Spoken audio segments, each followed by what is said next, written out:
Hey, this is Aaron, the Metal Theologian. So I got a little surprise in the mail today, completely unexpected, from the one and only Scott Waters. So it's a little SWLT, as Spencer said just a moment ago. And so, yeah, I'm looking forward to busting this open. We're going to do a live needle drop because that's how we do these things now. But I have some soda, and while I'm drinking the soda, I don't want it to be so quiet. So what we're going to do is we're actually going to start with what Greeno sent last time, because I kind of fucked up and just, like, busted those out. So he sent me the Slaufeg record, which is awesome, but I already know Slaufeg. This record, though, I've actually never heard before. And I kind of think it's records like this that live needle drops were made for. Because, I mean, with that cover and those guys, I mean, they're actually pretty awesome looking, I have to say. But this guy's smiling, that's kind of a bad sign, you know. Get it at an angle so there's not glare. I'm just seeing the year. It's 1978. Yeah, I think these guys made a couple records. But anyway, here, we're going to fire this one up. There's actually an insert in here. Oh, no, that's the letter that Greeno sent me with it. I stuck it in there for safekeeping. Do you do that with all of them? Yeah, I always keep the letters. So don't write anything really embarrassing if you're sending me a record. No. Alright, so here we go. We're going to listen to this and see if it's really heinous or if it's, like, kind of cool, you know? I know it's cheesy. Greeno said in the letter it was cheesy, so I'm kind of expecting some cheese. I'm bracing myself right now for some cheese. Right. But we'll see if it's like suck or if it's like kind of cool.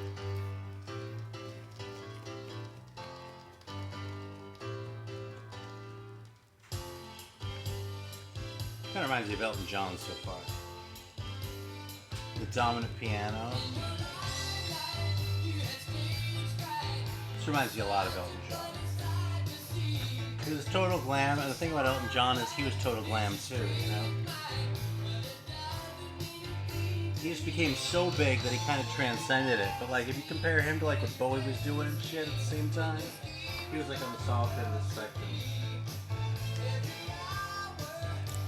So yeah, this is the Mighty Roadmaster. We're gonna let it run for a minute while I bust out the soda. Yeah, now that the music is flowing into our ears, we can let the soda flow down our throats. That dreamy chorus. Alright, this is a Bundaberg Passion Fruit soda. And I've never had this one before. I've never had most of the ones I do in these videos before, actually, but they'll say invert bottle before opening. I did one of these before, yeah, it says it's Australian. From Queensland. Bundaberg. Didn't you do like a grapefruit of the Bundaberg? Yeah, it was something else. It was like guava, I think. Oh, it smells really passion fruity.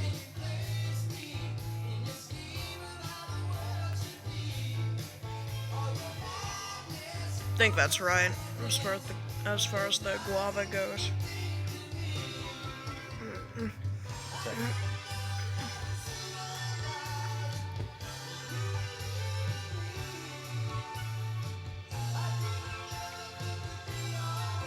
It's pretty legit. It's relatively light, but it has a lot of that like passion fruit tartness. I mean, I don't know if you've actually eaten like a straight up passion fruit. You can't actually even do it like that, like you do it with a spoon. But I used to get it at the store once in a while in LA.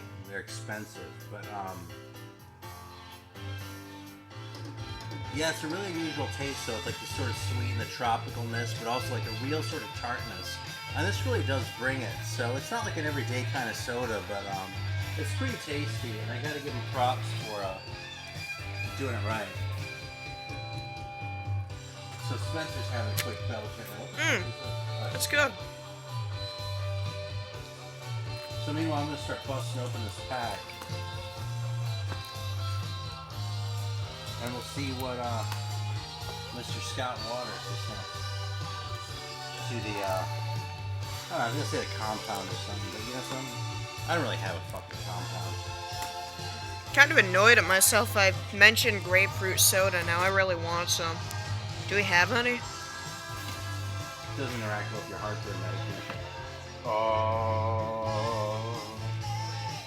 look at this. You know something? I did kind of have a heads up this was coming, but this is awesome. I had a little sample of this. This is a Rocks Records thing. Yeah, One Row Vision or something like that. I think the guy's name is One Row. Scott actually explained this to me, but I don't remember now. Pre-production, Steve Rowe. Thanks.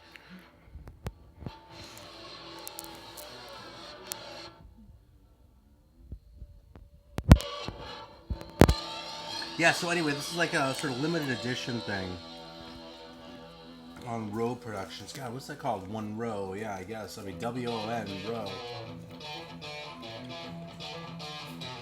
I'm going to let this run for 1 second. We're going to kneel drop down.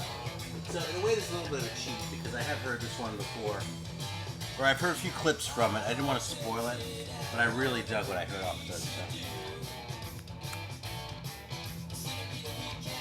Alright, this sounds a little less like Elton John. That's not really Elton John's songwriting. Who does this remind me of? This reminds me of someone.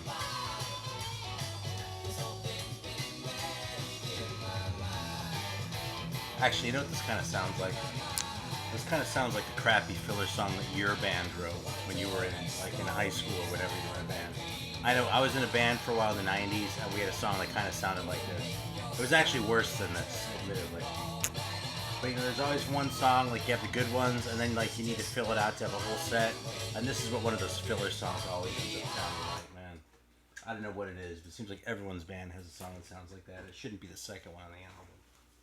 So, anyway, though, so you know something, this isn't really half bad, this record. I mean, I can't really act like I'm going to be playing this damn thing every day.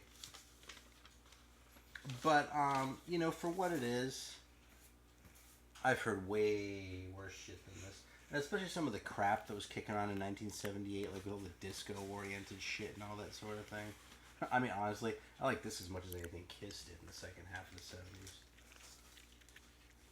Except maybe a couple songs off Love Gun. That was 76, wasn't it? So, alright, let's bust this one out. Can you give me the soda again? Maybe. I'll show you. Put this on. Yeah, this is awesome. It's just a weird package. It's like a really simple, like, fold-over thing. Oh, man, there's more on the inside than I realized. Don't move, okay? Because I don't want this thing to fall. Yeah, there are, like, some pictures there and shit. Well, here, let me put it on the record, and then I'll bust that out.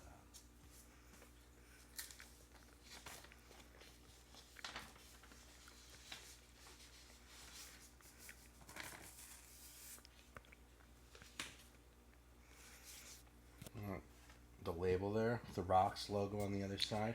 I don't have a lot of Rocks logos in my collection.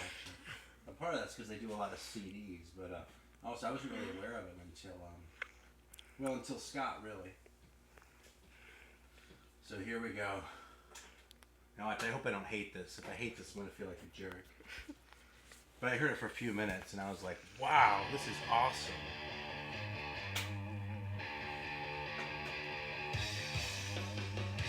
Yeah, I can totally hang with this. Now fork over the soda.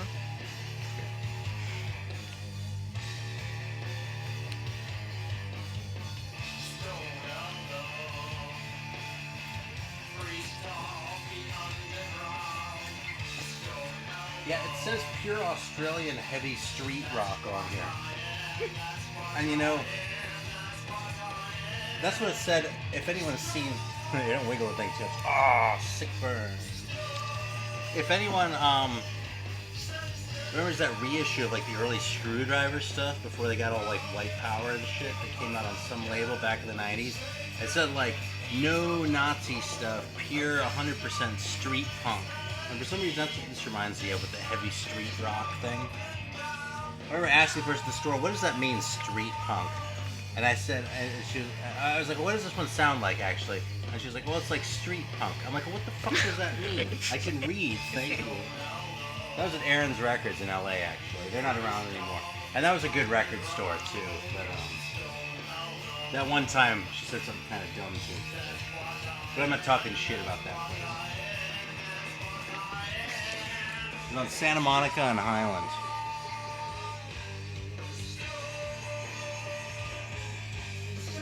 This is a pretty cool package, you know.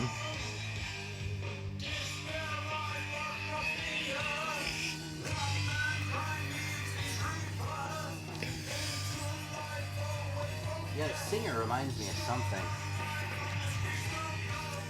I'm gonna replace this thing too. I think I have a couple of these foldovers.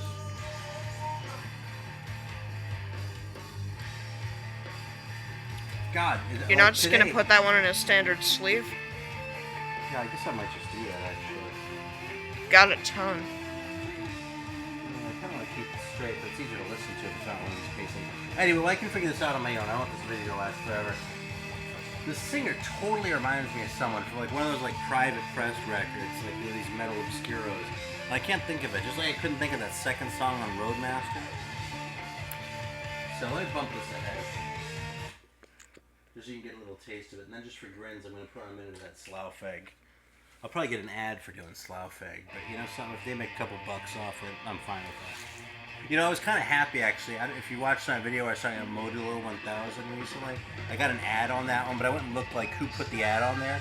I was like, some promotion company actually like, it looked like, I mean, the title looked legit and shit. So it looked like the band might actually be making a couple bucks off that. I was like, you know something, if it's them, that's cool. If it's BMG or something, not cool. But if Modulo 1000 makes a couple bucks off, they fine. At least it's not CD, baby. Yeah, exactly. Although CD Baby isn't really all that, you know, we can talk about it. Yeah, I dig this, man. I think this is cool. It's a really weird sound. The singer sounds weird. And I wouldn't know if I call this street rock, because that sounds kind of corny, but it sounds, I just like the record, man. Like, the hell with labeling it. This is just good shit, man. So, Scott, much appreciation. This is awesome. I'm really stoked about this record. And, yeah, I gotta figure out where I'm gonna file it. I don't know if I want to put this in metal or where the hell I'm gonna put this. It's probably gonna go in metal, realistically. Let's just be honest. But, yeah, I'm all over that record. That is so good. So, that series is supposed to be like, a thing where, like, these limited records come out on rocks. So, this is the Slough-Egg, so we're just gonna fire this up real quick. Because everyone knows about Slough-Egg. I've talked about them a lot. Oh shit, I just let the cat out of the bag. A record for my next, that's funny. A record I was going to show in my other video. Which side is side one? We've got to start this at the beginning. God damn it. I hate it when I have to look on a dead wax. Wait, you play this at 45 RPM? Yeah. Alright, I was just going to tell you that. I think it's this side.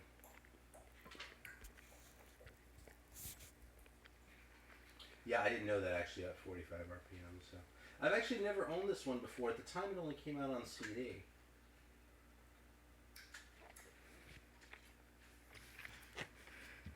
So there was a reissue like 15, 20 years ago, which is already after the fact.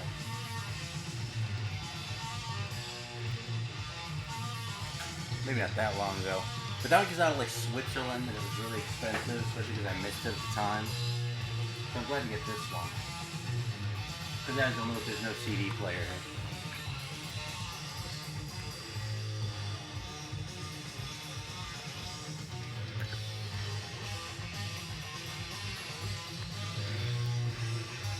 Yeah, this is cool. It's like complicated riffs and that, but you can tell they haven't really found their style yet, you know? It's not as unmistakably Slough-Egg as some of the, really starting around Down Among the Dead Men. I can totally hang with that riff there.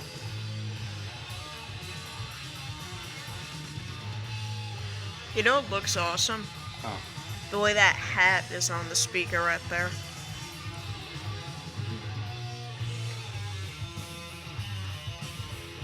Well, I don't know why, just in the perfect place for a hat to be on the speaker. Alright, well I think that's about it really, so why don't we kill this book? Okay. Alright, thanks for watching. Thank you very much, Scott. Totally appreciate it. And thanks again, Greeno. Awesome shit. And yeah, that's all I've got for today, so thanks. Talk to you later.